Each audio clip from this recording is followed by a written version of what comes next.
Boa noite a todos, sejam bem-vindos. E hoje a gente dá continuidade ao estudo que estávamos fazendo nas semanas anteriores. Mas, antes disso, eu queria chamar a atenção de todos para um dos maiores tormentos que o espírito tem quando retorna à pátria espiritual. Gente, não raro, nós nos encontramos aqui hoje, nessa situação que causa tanto transtorno, quando a gente deixa de habitar essa vestimenta física, quando a gente deixa o nosso corpo, volta ao plano espiritual, e a gente se dá conta de uma coisa: o congelamento espiritual. Quando aqui encarnados, estamos estacionados. Eu não sou uma pessoa má, não faço quase nada de errado, mas também não faço nada demais. Não vou atrás do próximo para a caridade, evito às vezes me envolver com as pessoas. Estou aqui vivendo tranquilo, sem errar e sem me esforçar para o bem.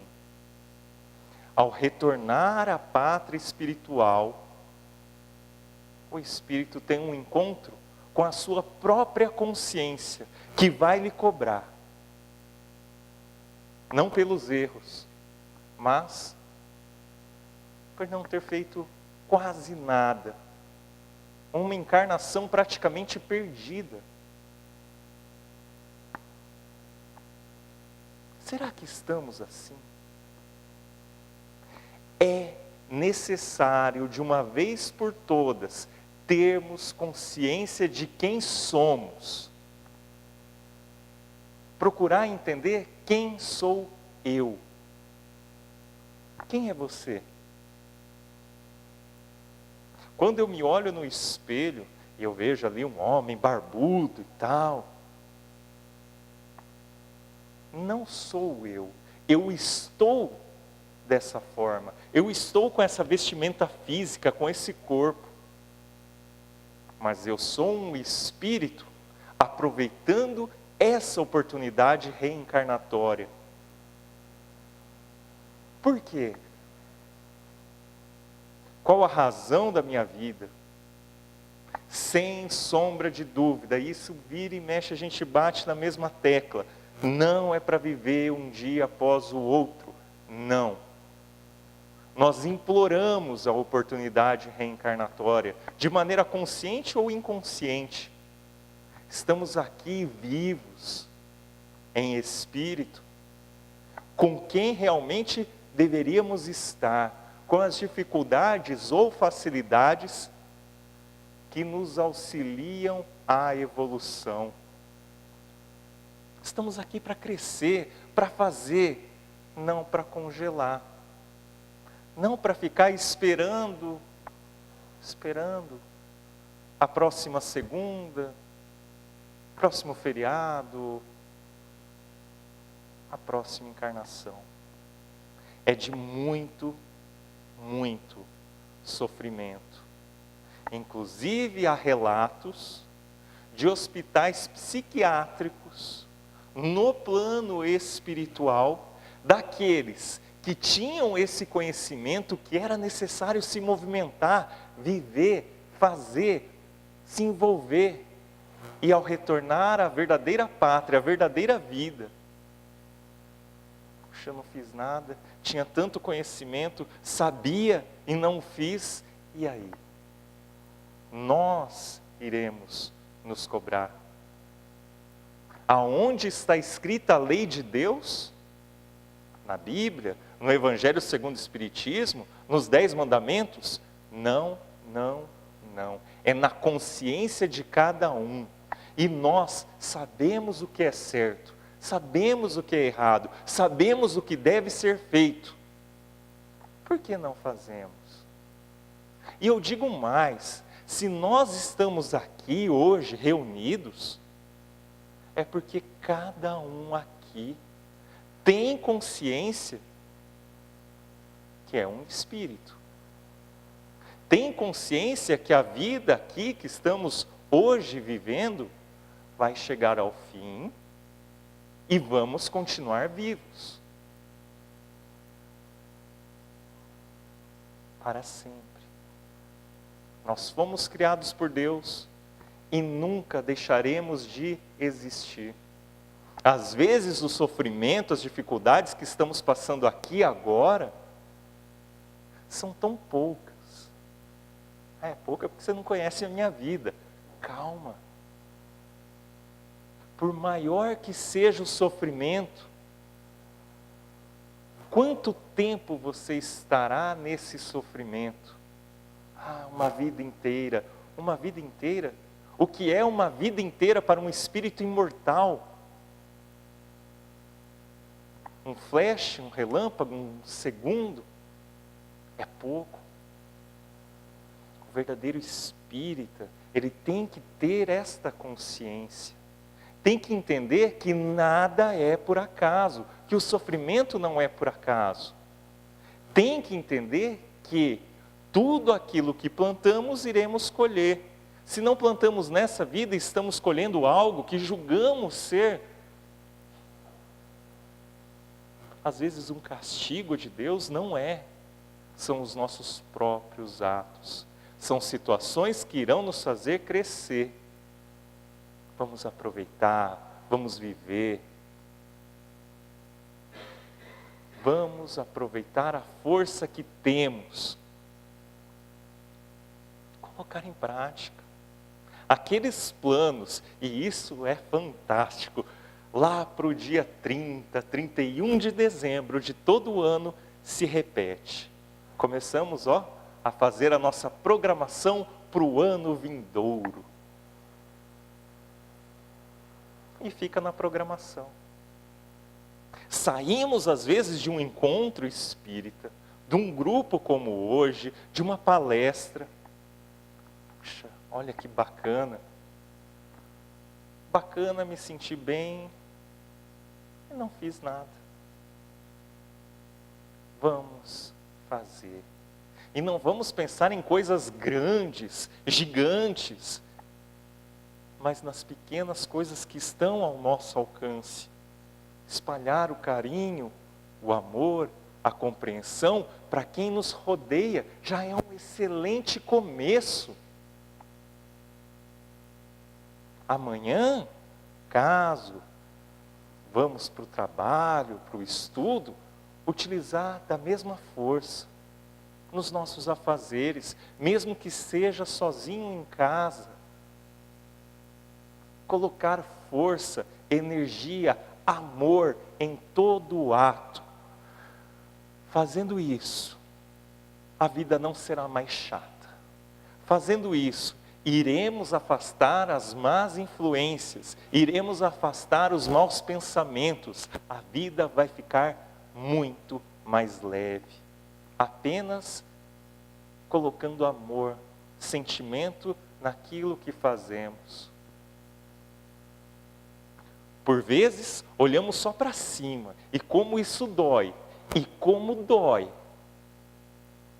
Meu vizinho tem, meu amigo conseguiu, fulano é assim, fulano é assado, e a gente se sente sempre diminuído.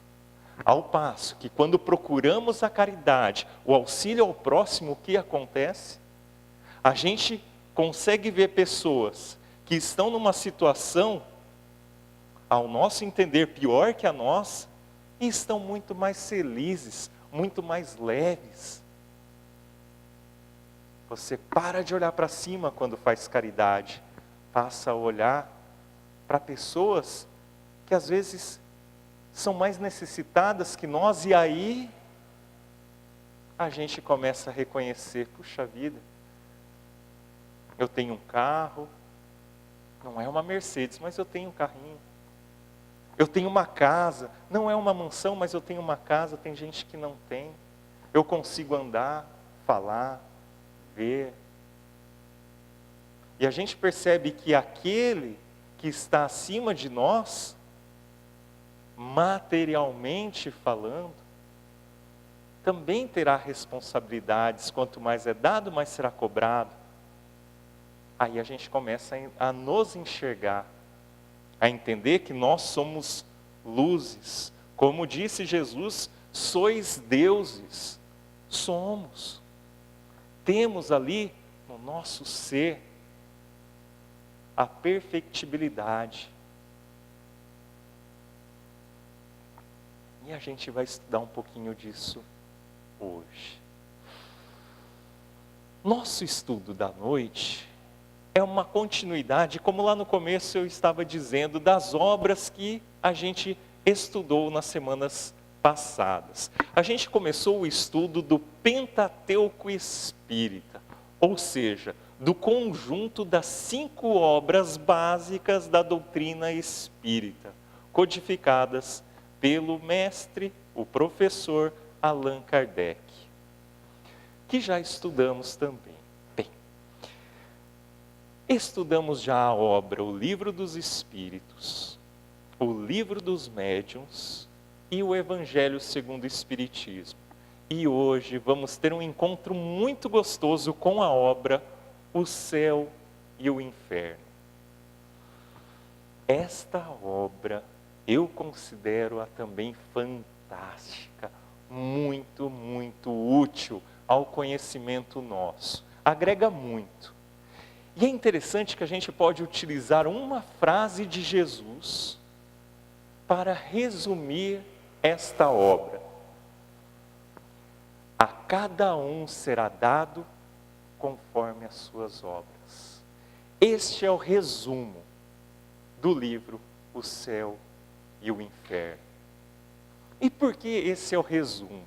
Porque nessa obra a gente vai conseguir entender a justiça divina e a sorte que teremos quando do nosso desencarne. Ou seja, morri, abatuei é ótimo, né?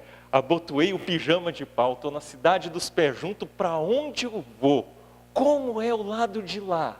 O que eu vou encontrar? Está nessa obra. Muito, muito proveitosa. E ela é dividida em 2 partes. Bem, primeiro falar do lançamento dela, que foi em 1º de agosto de 1865. Ela é dividida em 2 partes. Na primeira parte, ela tem um estudo comparativo de alguns temas sob a ótica espírita e com as definições religiosas tradicionais sobre alguns temas. Quais temas? E aí que é fantástico, são vários temas muito interessantes, que por vezes a gente tem muitas dúvidas, e quando a gente vê explicação espírita sobre esses temas, a gente fica até um pouco assustado de quão lógico é. Então ali tem as explicações sobre, pasmem, né? O livro O Céu e o Inferno tem explicação sobre o céu e o inferno. Anjos e demônios. As penas e recompensas futuras. Mortes prematuras. Porque algumas crianças nascem para quase na sequência falecer, desencarnar, porque temos também explicações sobre as pessoas nascidas com deformidades físicas, qual seria a razão, o medo da morte, porque temos o medo da morte, olha que interessante, tudo isso é tratado na primeira parte dessa obra. E a segunda parte é sensacional. Aí vocês vão falar, nossa, ele só sabe falar que é fantástico e sensacional, porque é muito legal. A segunda parte, ela vai trazer exemplos de como o espírito era quando aqui encarnado, como foi o momento da sua morte, como ele se encontra no plano espiritual. Mas como assim?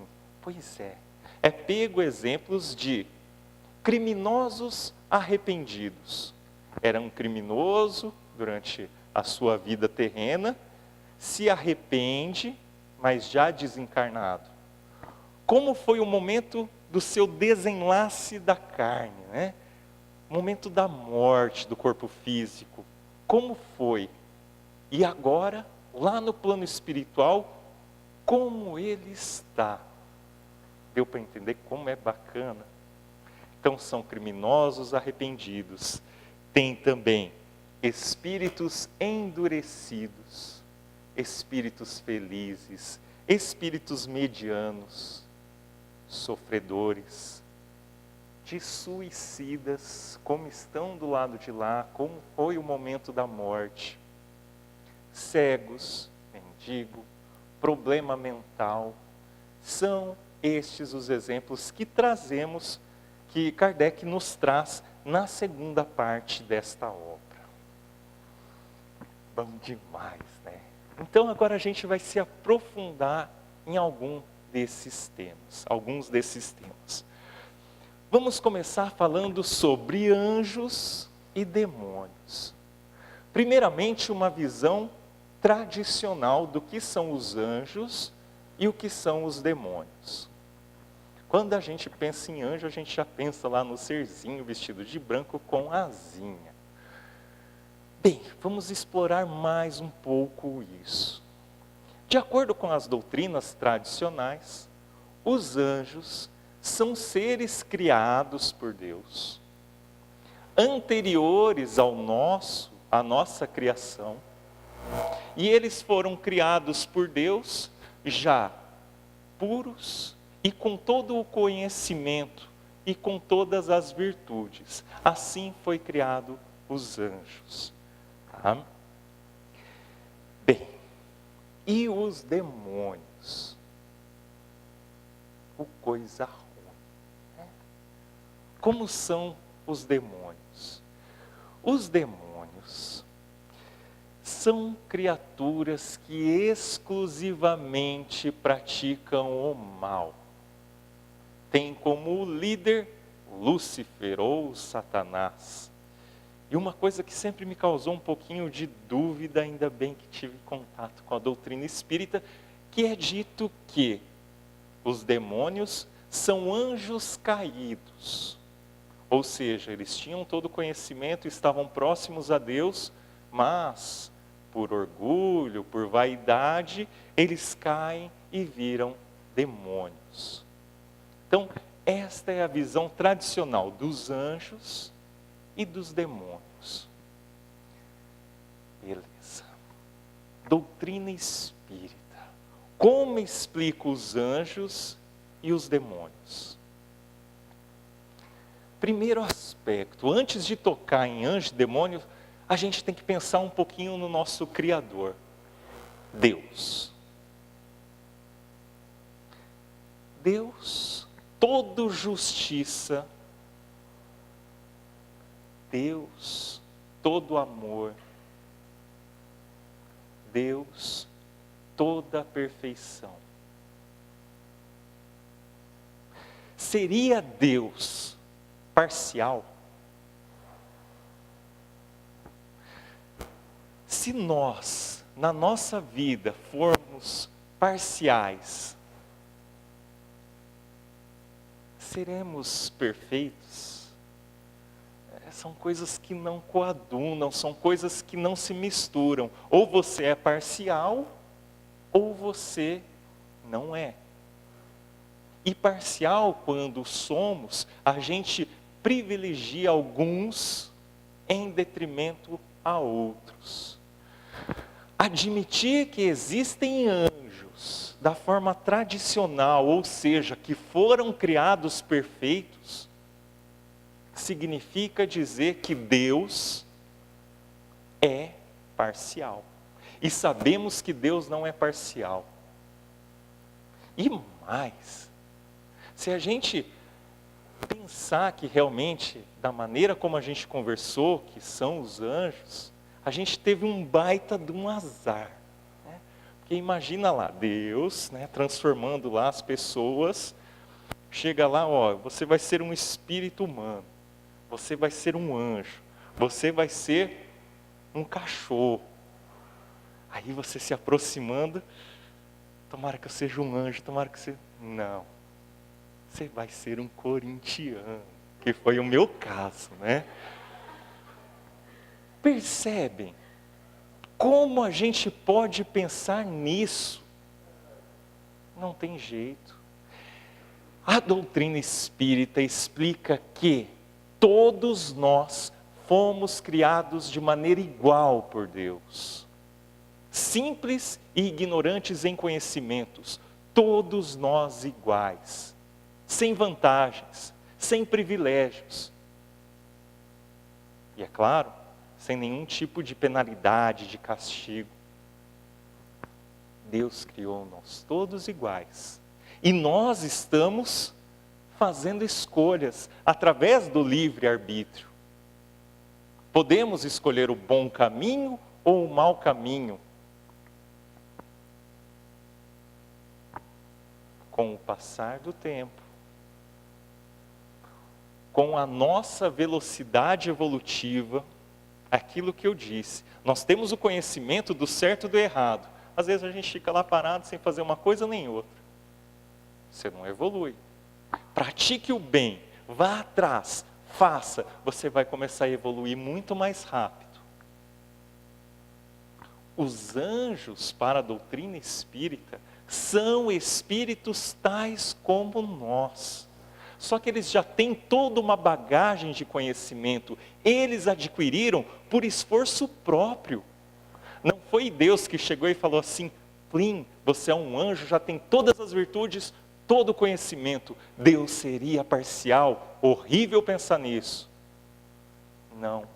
Fomos criados iguais e com os esforços, esses espíritos foram evoluindo e hoje são de uma classe que para a doutrina espírita colocamos como espíritos puros, de uma grande evolução.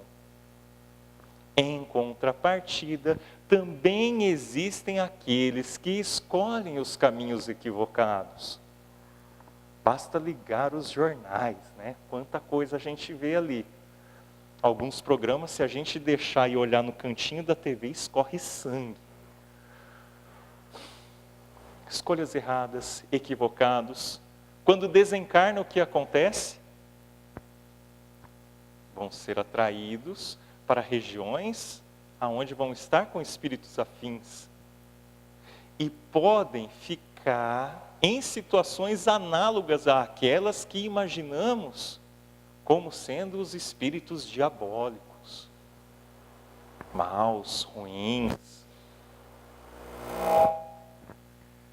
Mas tem uma diferença fantástica. Todos nós, mesmo os espíritos equivocados, que a gente considera demônios, chegarão um dia à classe de espíritos puros, evoluídos. Todos. Ninguém será perdido para sempre. Ninguém.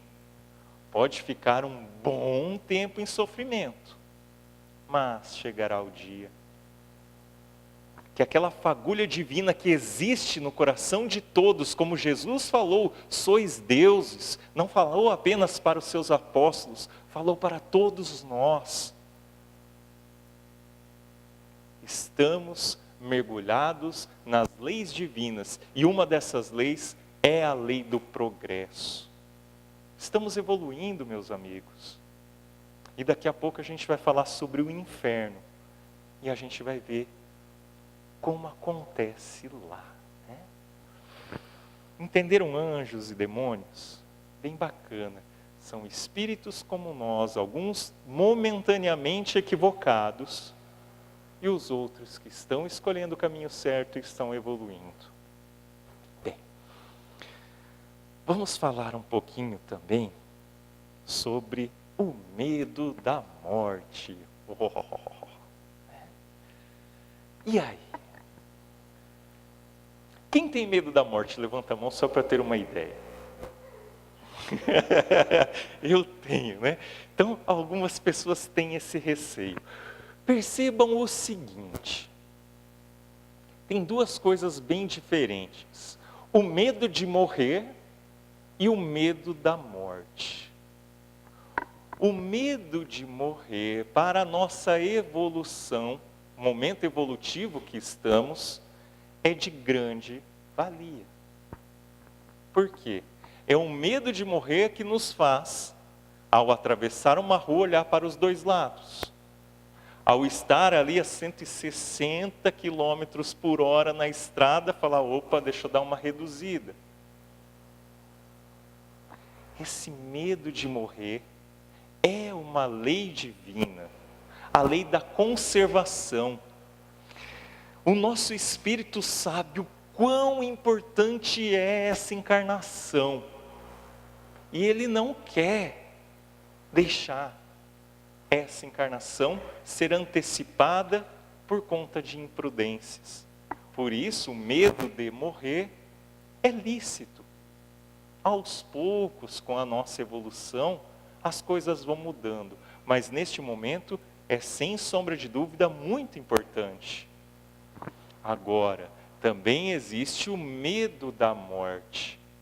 E por que temos o medo da morte? Fazer uma ilustração. Você está andando num caminho que você conhece. Aí você vai lá no meio da estrada. Aí de repente você encontra um túnel. Você dá uma olhada, você só consegue ver ali uns 5 metros para dentro, lá para frente tudo escuro. Opa, eu tenho medo disso daí, não sei o que tem lá dentro. É mais ou menos assim que funciona conosco. Nós temos medo do desconhecido. E por vezes nós temos, por falta de conhecimento mesmo do que nos aguarda do outro lado, medo da morte. É comprovado que conforme a gente vai estudando a doutrina espírita, vai entendendo principalmente como é o lado de lá, o que nós temos que fazer hoje para ter uma boa morte, a gente vai perdendo este receio. Se torna natural, a gente sabe o que vai encontrar. E aí, pouco a pouco, o medo da morte vai acabando. Interessante, né? Outra questão: céu e inferno. Quando a gente pensa em céu e inferno, principalmente quando a gente pensa no inferno, a gente consegue colocar vivas cores. Riqueza até de detalhes, se a gente for pensar. Quando a gente pensa em céu, não tem tanta riqueza assim. Mas vamos a um exemplo. Vamos imaginar a seguinte história. Uma mãe extremamente caridosa, humilde, sem muitas condições financeiras, mas que utiliza às vezes o pouco que tem para auxiliar o próximo. Vai ao encontro dos necessitados, auxilia os idosos, ajuda quem não conhece apenas por ajudar sem esperar nada em troca. Faz lá as suas roupinhas com a lã para quando chegar o inverno, poder dar para as outras mães que têm filhos pequenos e estão em condições ainda piores que a dela, ter ali uma roupinha, ter alguma coisa. Extremamente caridosa, amorosa, um exemplo a ser seguido por todos. E ela tem um filho. E esse filho, mesmo em contato com a sua mãe, acaba não seguindo os mesmos caminhos. Não segue seus conselhos, não segue o exemplo desta mãe. Se desvirtua, começa a ir pelo mau caminho pela porta larga e não pela porta estreita. Começa a conviver com pessoas complicadas. Aos poucos, se rende ao vício. Primeiro uma coisa básica, depois vai se aprofundando nos vícios. A mãe não tem dinheiro, quer alimentar seu vício, começa a praticar pequenos crimes. Médios crimes. Chega ao ponto de matar, para roubar, para vender, para se drogar. Ignora sua mãe, segue um caminho totalmente diferente. Bem complicado. Todos nós sabemos que um dia vamos desencarnar e isso acontece com os dois. A mãe desencarna e o filho desencarna. Como a gente brincou lá atrás, foram lá para a cidade do pé junto. Tá. Como está a mãe e como está o filho? O filho está lascado, Theo. Está lá no caldeirão, está lá com coisa ruim, seu corpo queima, mas não é consumido pelas chamas, ele fica lá queimando o tempo inteiro, uma coisa horrível, está lá sofrendo. E tem mais, ele matou, ele não vai sair de lá nunca mais. E como está a mãe? Essa não. Caridosa ao extremo, fez tudo certinho, está no céu. Como é esse céu? Ela está lá, vestida com aquelas roupas brancas que a gente vê no comercial da Omo, né? Aquelas roupas do varal, branquinhas, ela está lá com aquela roupa branquinha, deitada naquela grama verdinha, com a sua harpa dourada tocando, contemplando Deus. Que bacana. Que céu maravilhoso, né? Fica um dia nesse céu tocando harpinha. Um mês, um ano. 10 anos tocando harpa para Deus no céu. Será que é um céu tão bom assim? E tem mais. Será que essa mãe está tranquila nesse céu? Sabendo que aquele filho que ela tanto ama está lá sendo queimado por toda a eternidade, por todo sempre, porque errou? Como ela vai estar feliz nesse céu? Como? É um tormento. E o filho, lá, sofrendo, sofreu tanto que chega um momento que ele se arrepende. Eu errei, eu percebi que eu errei. Não importa, vai ficar sofrendo. Opa, não está meio estranho tudo isso? Será que é assim? Não, gente, de maneira alguma. Eu recomendo a leitura para todos da série que é conhecida como série Nosso Lar, que conta através da mediunidade de Chico Xavier, pelo espírito André Luiz, como é a vida no plano espiritual, como é o umbral, que seria com uma correlação com o inferno, e como seria os lugares análogos ao que consideramos ser céu.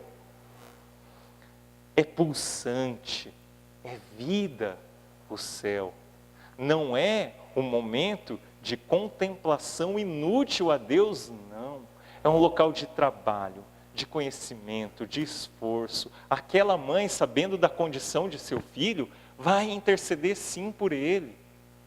Ele, em se arrependendo, é possível acontecer um resgate de regiões umbralinas, regiões complicadas, de sofrimento, ser levado para um ambiente de recuperação e ali passar a conviver em um local igual ou análogo, parecido com a que a mãe estava vivendo. esforço, conhecimento, trabalho. Theo, eu gostei disso, mas eu fiquei preocupado. Eu vou ter que trabalhar no plano espiritual, vou ter que estudar, eu sou tão cansado aqui. Quando fazemos algo que gostamos, é diferente. É bom, é vida, a gente se sente útil, e é assim o céu, é assim o plano espiritual. É, antes de tudo, um estado de espírito. Nós iremos carregar conosco, após o nosso desencarne, o nosso próprio céu, o nosso próprio inferno. Seremos atraídos para regiões que vibram, que têm a mesma energia que nós temos. Esse Theo agora que vos fala, se me der um piripá que eu cair aqui morto, aí eu estou aqui, nossa, foi forte, né? Mas vamos lá. Estou aqui, percebi que eu estou vivo. Aí eu já vou colocar a mão na cabeça para ver se eu criei chifrinho ou tenho auréola. Não é assim, não vou ter asinha, não vou ter chifrinho, não vou ter auréola. Serei eu mesmo, apenas sem o corpo físico. A primeira vez que eu escutei isso, eu me lembro que foi um vizinho de uma tia minha que morava em Curitiba.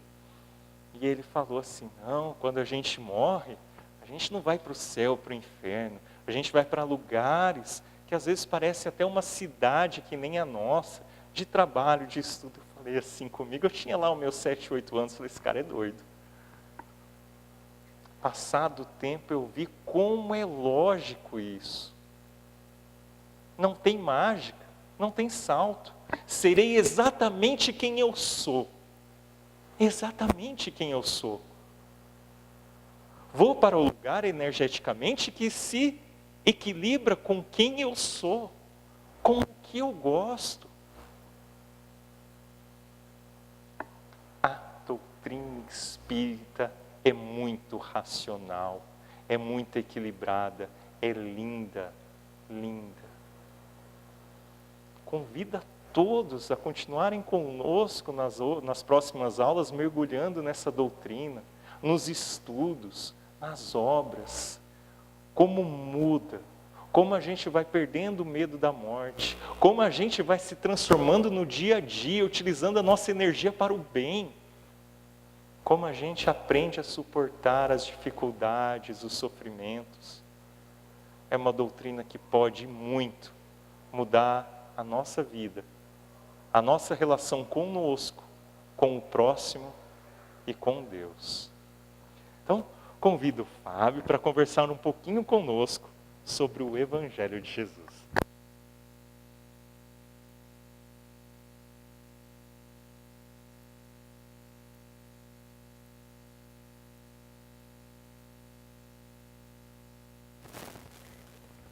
Boa noite a todos, novamente. É muito bom estar de novo compartilhando essa energia com vocês. 2 semanas a gente fica longe, é triste, mas estamos de volta. Vou falar rapidamente sobre o passe. O passe é uma transfusão energética através da imposição das mãos, que é feita num lugar especial, que é a sala de passes, sem nenhum toque, nenhuma condição diferenciada, é apenas a imposição das mãos. E ao término do passe é oferecida uma água também magnetizada. Então não há ritual, não há nada que possa ser extracorpóreo ali, a não ser o auxílio da espiritualidade, já que o passe ele é misto. Uma parte oferecida por aquele que se destina como médium passista, e a outra, sempre a maior parte, pelos nossos irmãos da espiritualidade que nos auxiliam, atribuindo a cada um de nós aquilo que nós necessitamos. E esta troca energética depende muito mais de nós que recebemos, de estarmos receptivos, de buscarmos, ao receber o passe, a oração, a sintonia com esses irmãos. Então, não é nada demais, é só uma imposição de mãos. e que traz benefícios muito grandes quando nós nos sintonizamos com esta espiritualidade amiga. Comumente, falando agora do Evangelho, comumente, quando nós presenciamos algum acidente, seja através de noticiários, seja através de pessoas próximas, em que nós identificamos como mal aquele que participa desse acidente, que é vítima desse acidente, e que ele sai ileso, imediatamente nós pensamos, se fosse o Zé ou o João, que é uma pessoa boa, haveria morrido, sem dúvida. O espírito Fenelon, no Evangelho segundo o Espiritismo, capítulo 5, item 22, com o título Se fosse um homem de bem havia morrido, ele nos diz que nós estamos corretos ao pensar assim. E ele explica que isso se dá por quê? Porque aquele espírito pode ser um espírito jovem na senda da evolução. Sendo jovem, ele necessita de mais tempo encarnado para construir o seu caminho evolutivo. Então, quando nós identificamos, neste caso, que um mal, ou aquilo que nós atribuímos como mal, sai ileso e um que seria bom poderia morrer, é porque aquele que é bom, ele já está cumprindo a sua jornada. Então, feito o cumprimento daquele papel que ele tinha, ele regressa ao plano espiritual. Nós temos que a Terra é um planeta escola e um planeta hospital. Pois bem, numa escola, os estudantes, ao adentrarem a esta escola, eles têm uma carga horária, têm um currículo escolar a serem percorridos e cumpridos, e serão provados através das avaliações se adquiriram os conhecimentos que foram ministrados naquele período, naquela carga horária, naquele currículo. Nós, na vida, também temos como escola o período que devemos viver. E temos também as provas que nos trazem as explicações se estamos aptos ou não para continuar. Se vencemos, regressamos à erraticidade, elaboramos novas reencarnações e vamos cumprir o nosso papel evolutivo. Caso não ainda tenhamos cumprido todos os objetivos os quais traçamos na espiritualidade, permaneceremos mais um pouco. Deus nos dá a misericórdia da vida, e através dela nós vamos transitando para que possamos cumprir nossos objetivos. E como hospital, quando enfermos estamos e somos internados, nos é ministrado a medicação exata para aquela enfermidade. Mas nem todos os organismos reagem da mesma forma à medicação. Uns sequer querem tomar. Então, enquanto o hospital, e aí entra a parte da expiação na Terra, nós às vezes não estamos ainda curados. E por não estarmos curados, necessitamos ficar mais tempo internados para cumprir com o papel que temos na Terra. As expiações, então, são aqueles laços do passado que nós necessitamos extirpar na vida presente. E é necessário que cumpramos os objetivos. O Theo falou da questão 115 do Livro dos Espíritos, que Kardec pergunta, dos espíritos, uns foram feitos bons, outros maus? E a espiritualidade responde que fomos criados todos simples e ignorantes. Simples em constituição e ignorantes em conhecimentos. Necessitamos todos percorrer a senda da evolução. Talvez uns consigam mais rapidamente do que outros pela vontade, pela determinação. O palestrante Haroldo Dutra Dias nos diz que Jesus, a galáxia que ele evoluiu, ela não existe mais. E ele nos traz que uma galáxia, para deixar de existir, são 50 bilhões de anos. A Terra tem praticamente aí 4 bilhões e meio de anos. E o Haroldo nos diz que Jesus é um dos que ajudaram a construir a Terra. Então, há quanto tempo Jesus já é perfeito? E há quanto tempo nós ainda estamos reticentes ao bem, construindo-nos no mal, fazendo equívocos. Então, quando nós analisamos que um espírito deva regressar porque ele é mau, nós estamos equivocados. É aquela história de, morreu o seu João, ele era tão bom, podia ter ido o Joaquim, que é ruim. Neste fato, Fenelon nos diz que nós estamos errados. Estamos errados porque aquele que parte cumpriu seu objetivo. E ele faz uma analogia de um cidadão estando preso, encarcerado, e já cumprindo a sua pena, é retido na cadeia, enquanto é concedida a liberdade a outro que sequer cumpriu 1/3 da pena. Nós diríamos que seria uma injustiça de Deus, uma injustiça dos homens. Mas, quando nós remetemos a vida, as condições de vida e de morte, nós nos equivocamos achando que aquele que parte está sendo prejudicado.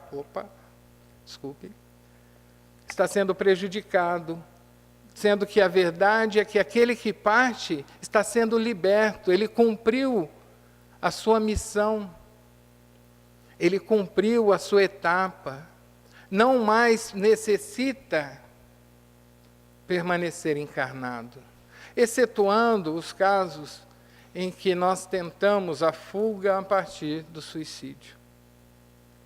Mas para entendermos isso, é importante que nós entendamos a bondade e justiça de Deus. E nós só vamos conseguir compreender isso compreendendo os atributos de Deus. Nós não conseguimos mensurar quão grande, quão bom Deus é. Nós não conseguimos enxergar Deus. Muitos poucos conseguem sentir Deus. Então nós temos que nos apegar a estes atributos que nos é trazido através da doutrina espírita. Que Deus é bom, que Deus é justo, que Ele é onipotente, que Ele pode tudo, onipresente, está em todos os lugares, e onisciente, sabe de tudo. Atribuindo a Deus todos esses atributos, trocadilho, hein? Ele nos concede a certeza que aquele que parte, em qualquer situação, ele está cumprindo a sua jornada. Não há equívoco por Deus. Deus não erra, eu ia morrer o João, morreu o Antônio. Não. Não existe equívoco na lei de Deus. Nós precisamos entender que Deus, na sua justiça e bondade, concede a reencarnação como instrumento de evolução. Cada um de nós está na vida com um único objetivo, que é evoluir. Talvez nós nos equivoquemos porque estamos no vaso físico e este vaso físico nos concede prazeres que naturalmente tiram o nosso foco.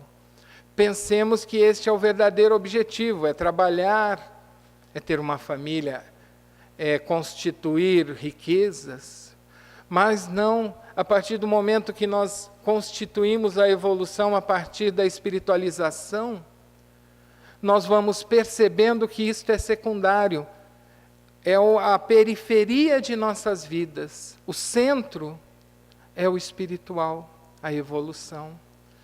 E quando conseguimos esse entendimento, começamos a compreender que ninguém vai morrer por ser bom ou ruim.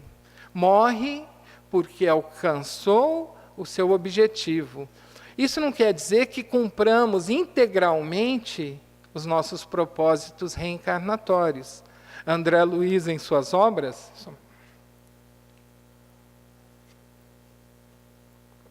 nos diz que baixíssimo é o percentual dos espíritos completistas. aqueles que efetivam todo o processo reencarnatório. Mas é a questão de conseguirmos, nos esforços que fazemos, alcançar o máximo que podemos. Na questão 1019, salvo engano do Livro dos Espíritos, Kardec pergunta se eu não fizer o mal, eu alcanço o reino de Deus? Os Espíritos respondem que não, que eu tenho que fazer o bem no limite das minhas forças. Então isso está relacionado a eu fazer o melhor que eu posso. E o melhor que eu posso não é o melhor que o Chico fez, não é o que o Divaldo faz, não é o que o Theo faz. É o que eu consigo fazer, mas com esforços.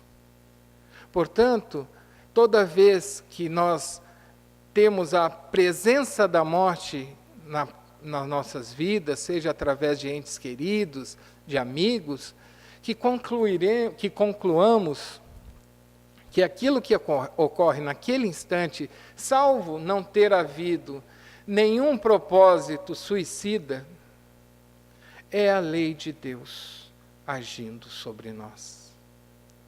Não tem como nós julgarmos a partir daquilo que nós temos como parâmetro. Nós temos um metro muito pequeno para julgar as ações de Deus. Fenelon nos pede que, ao depararmos com situações quais estas, que tenhamos fé em Deus, que tenhamos fé na justiça de Deus, que acreditemos que não há injustiça neste processo de desencarne. Isto, na teoria, fica fácil. Daí podem me dizer, porque quando um filho nos deixa e parte, a dor é muito grande. Nós não vamos ter esta ciência de que a lei de Deus está agindo, porque a dor vai ser muito grande. Nós teremos a mesma ciência. Nós choraremos, nós sentiremos falta, mas nós teremos o entendimento de que aquele espírito cumpriu o seu papel. O luto haverá de qualquer forma. Mas o que não pode haver, de forma alguma, quando nós penetramos no conhecimento doutrinário espírita, é a revolta. Todos os ensinamentos do Evangelho nos remetem a conhecermos a vida espiritual pelo aspecto moral. E Jesus nos traz essas palavras, nos garantindo um reino de Deus, nos garantindo que se cumpríssemos todas as tarefas que Ele nos destinou, enquanto processo reencarnatório, nós alcançaríamos. Cabe a nós, irmãos, construir esta evolução.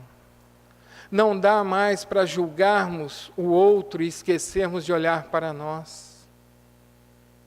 A perda, que não é uma perda, porque se cremos na vida após a morte, ela nos garante o reencontro, ela é apenas momentânea. É um até logo.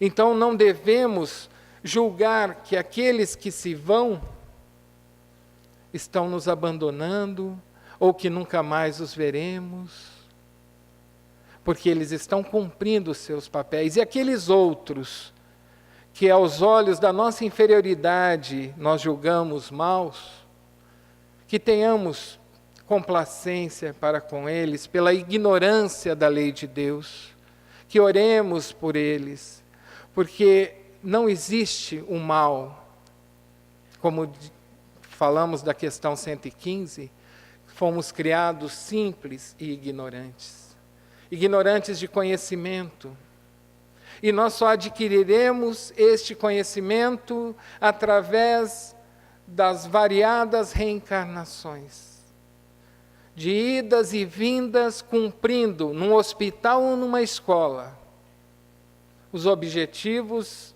que ainda nos aprisionam ao passado. Não tem como ser diferente, não tem explicação se não for assim. Não dá para julgar que Deus é parcial, que porque Ele não gosta de mim, Ele me prejudica, e porque Ele gosta do Theo, Ele o favorece. Nós que já adquirimos algum, pouco ou muito conhecimento, já nos cabe a reflexão de que nós somos muito importantes para Deus, porque nós estamos reencarnados. Não que aqueles que estejam desencarnados não são. Mas hoje, para se conseguir uma reencarnação pelo relato das obras e dos espíritos, leva-se muito tempo. Que nós façamos bom uso desta nossa reencarnação. A título apenas de elucidação, nós falamos então que o espírito que está começando na senda da evolução, ele tende a permanecer mais tempo encarnado. Podemos perguntar, então Chico Xavier, que viveu mais de 90 anos, era um espírito iniciante na senda da evolução? Divaldo Pereira Franco, também mais de 80 anos. E outros luminares que passaram pela Terra e que viveram muito, também eram iniciantes? Não. Estes irmãos são missionários. Graças a eles, nós temos hoje uma doutrina que é divulgada e que permite a cada um que queira o entendimento. Nós podemos também ter uma vida de missionários, e a temos, só que a nossa é com M minúsculo. É uma missão individual de fazer com que esta reencarnação seja a melhor. Muitas vezes nós já estivemos em contato com a doutrina de Jesus, que não levava o nome de Espiritismo, e muitas vezes nós a ignoramos. Sequer demos ouvido. E hoje estamos aqui reunidos perante esta maravilha que é a doutrina espírita, como aprendizes, buscando a cada dia alcançar tudo aquilo que nós temos enquanto criaturas de Deus. Que todos nós, independente se somos hoje maus ou se já somos melhores, todos nós estamos fadados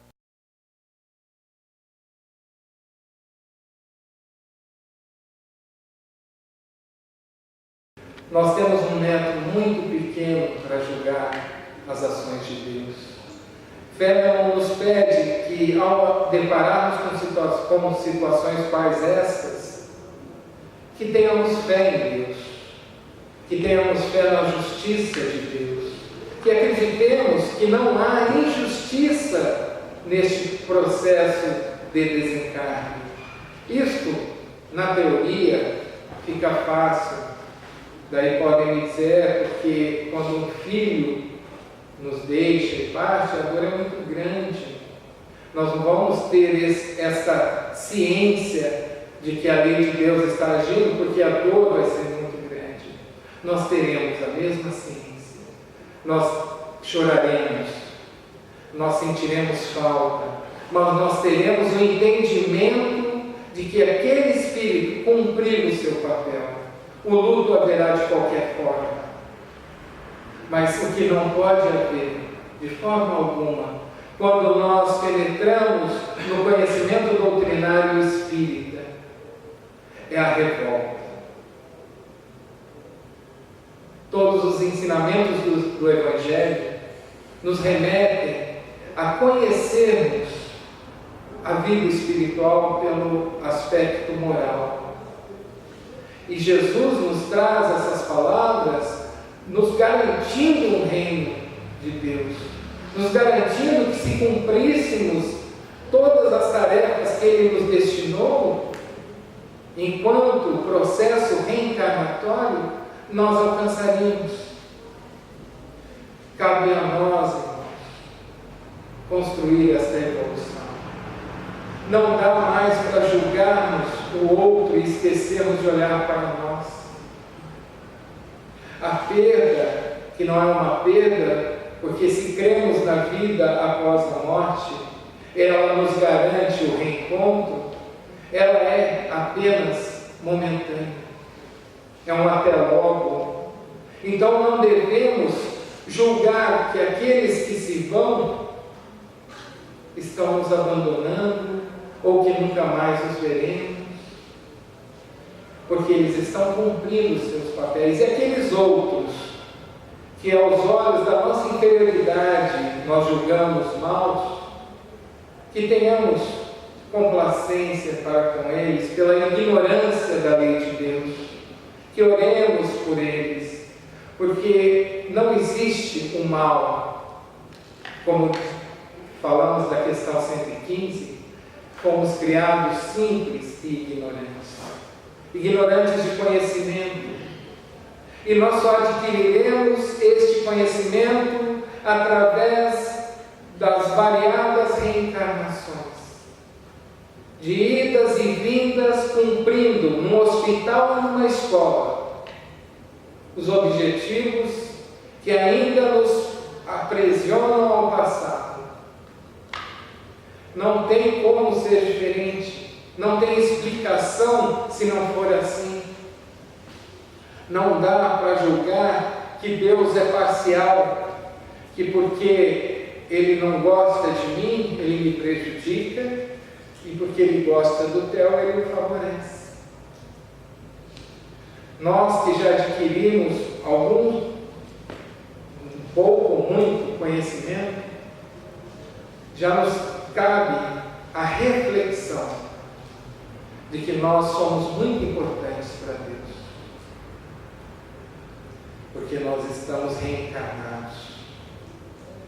Não que aqueles que estejam desencarnados não são, mas hoje, para se conseguir uma reencarnação pelo relato das obras e dos Espíritos, leva-se muito tempo. Que nós façamos bom uso dessa nossa reencarnação. A título apenas de elucidação, nós falamos então que o Espírito que está começando na senda da evolução, ele tende a permanecer mais tempo encarnado. Podemos perguntar, então Chico Xavier, que viveu mais de 90 anos, era um espírito iniciante na senda da evolução? Divaldo Pereira Franco, também mais de 80 anos? E outros luminares que passaram pela Terra e que viveram muito, também eram iniciantes? Não. Esses irmãos são missionários. Graças a eles, nós temos hoje uma doutrina que é divulgada e que permite a cada um que queira o entendimento. Nós podemos também ter uma vida de missionários, e a temos, só que a nossa é com M minúsculo. É uma missão individual de fazer com que esta reencarnação seja a melhor. Muitas vezes nós já estivemos em contato com a doutrina de Jesus, que não levava o nome de Espiritismo, e muitas vezes nós a ignoramos. Sequer demos ouvido. E hoje estamos aqui reunidos perante esta maravilha que é a doutrina espírita, como aprendizes, buscando a cada dia alcançar tudo aquilo que nós temos enquanto criaturas de Deus, que todos nós, independente se somos hoje maus ou se já somos melhores, todos nós estamos fadados a sermos perfeitos. Então, que este entendimento de que não há injustiça possa confortar nossos corações nos momentos difíceis. Que possamos compreender que a nossa jornada seguirá. Aí também entra o fator de como eu levo a minha vida, porque o corpo físico é um veículo, Um carro, quando nós não fazemos a prevenção necessária, ele nos deixa na mão. Se nós não trocarmos o óleo, não fizermos rodízio de pneu, não fizermos vistorias, ele vai nos deixar na mão. O nosso corpo físico também é um veículo, é um instrumento. E nós que trazemos na consciência a lei de Deus, sabemos o que é certo e errado. E muitas vezes, pelos prazeres efêmeros da vida, nós nos entregamos a estes prazeres, sem pensar que somos responsáveis por estes corpos. E que, como a lei de Deus está na consciência, o nosso julgador será a consciência. Nós não ficaremos eternamente neste veículo. Nós regressaremos. E regressando, teremos que dar conta do bom ou mau uso que nós fizemos. Então a doutrina ela nos dá o aparato espiritual, moral, mas também nos orienta como conduzir as nossas vidas. Como fazer uso da família, que são muitas vezes nossos maiores propósitos de evolução. São aqueles que são colocados conosco na reencarnação para cumprir objetivos de reparação. Portanto, façamos o melhor que podemos. Façamos uso das informações, não que eu, Theo, traz, mas das informações que repercutem dentro de cada um ao encontro com a doutrina. Nós somos também, como vocês, estudantes necessitados. Buscamos a cada dia, bem ou mal, acertando e errando, fazer melhor. Isso está ao alcance de todos. Não haverá ninguém que não tenha oportunidade de se refazer durante uma reencarnação. É muito bom poder olhar para si mesmo e reconhecer quais as necessidades que possuímos para evoluir. E só alcançaremos isso buscando através da humildade. É muito bom poder estar aqui, poder compartilhar energias, porque não é somente a palavra que vai nos orientar, mas a energia que uma casa como essa proporciona. Que fiquemos em paz, que estejamos em paz sempre. E quando as dificuldades nos alcançarem, que lembremos do Evangelho de Jesus, que alcancemos os ensinamentos que Jesus nos traz através